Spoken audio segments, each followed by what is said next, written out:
Hola chicos, buenos días. La siguiente presentación es para hablar sobre la eutanasia. Sus integrantes son Kevin Bolívar, Marcos Díaz, Jacqueline Ortiz. Concepto de eutanasia. La Organización Mundial de la Salud, OMS, define la eutanasia como aquella acción del médico que provoca deliberadamente la muerte del paciente. Es uno de los procedimientos más utilizados en la sociedad actual para causar la muerte a un paciente en estado terminal, con el fin de evitar dolores infructuosos.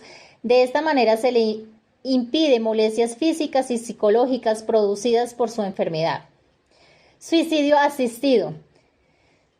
El suicidio asistido es, tal como su nombre lo indica, la decisión personal de terminar con su propia vida y para la cual requiere de asistencia. Asistencia que en la actualidad y en los países y estados donde se ha legalizado se limita a la prescripción de un medicamento letal y o a facilitar el medicamento a la persona que ha decidido suicidarse. El suicidio es un impulso personal de muerte y, por lo tanto, quien recurre al suicidio asistido será quien realice la última acción, es decir, se autoadministra el medicamento letal. Diferencias entre morir dignamente y asesinato.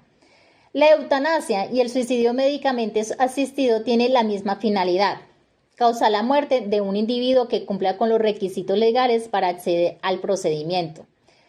La diferencia radica en quién causa efectivamente la muerte de la persona. Dicho de otra manera, en el rol que adopta el médico. En la eutanasia es el médico quien causa la muerte de la persona, mientras que en el suicidio medicamente asistido el profesional presta una ayuda o asistencia para que la persona sea quien cause su muerte.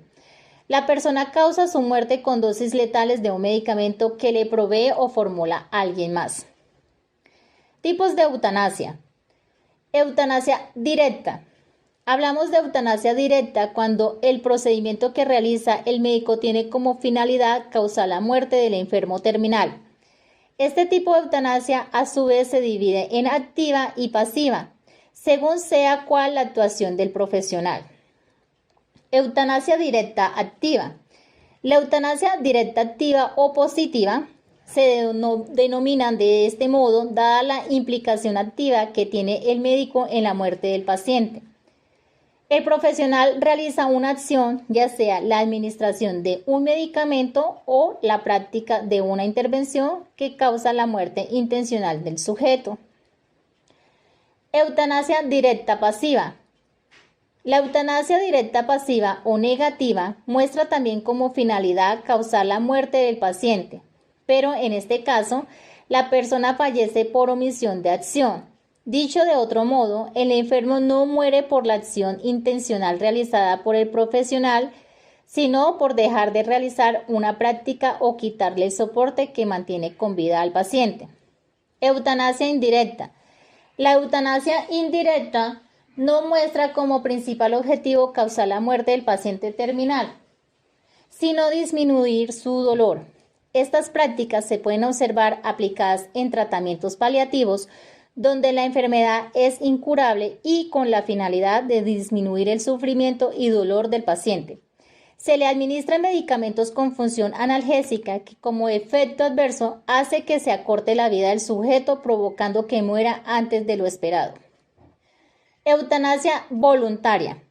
En la eutanasia voluntaria, como bien nos indica su nombre, el paciente terminal expresa su voluntad de morir.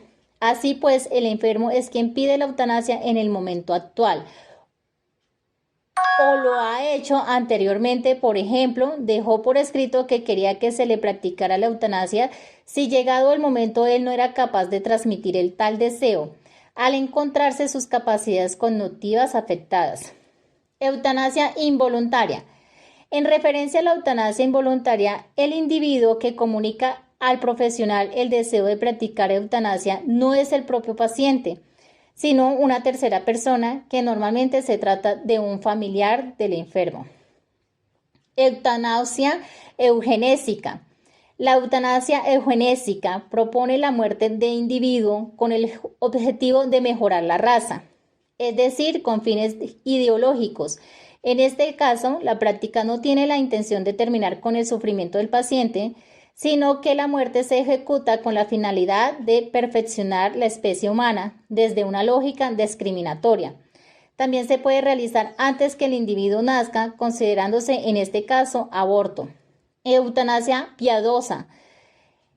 En la eutanasia piadosa, a diferencia de la eugenésica, la finalidad última sí es conseguir que el enfermo terminal logre descansar en paz. Así pues, es la que se involucra con la definición otorgada a la eutanasia, albergando la posibilidad de hacerse de distintos modos, con o sin el consentimiento del paciente, como ya hemos visto. Situación actual de la eutanasia. La eutanasia es uno de los procedimientos más utilizados en la sociedad actual para causar la muerte a un paciente en estado terminal con el fin de evitarle dolores infructuosos. En Colombia, la eutanasia está despenalizada desde 1997.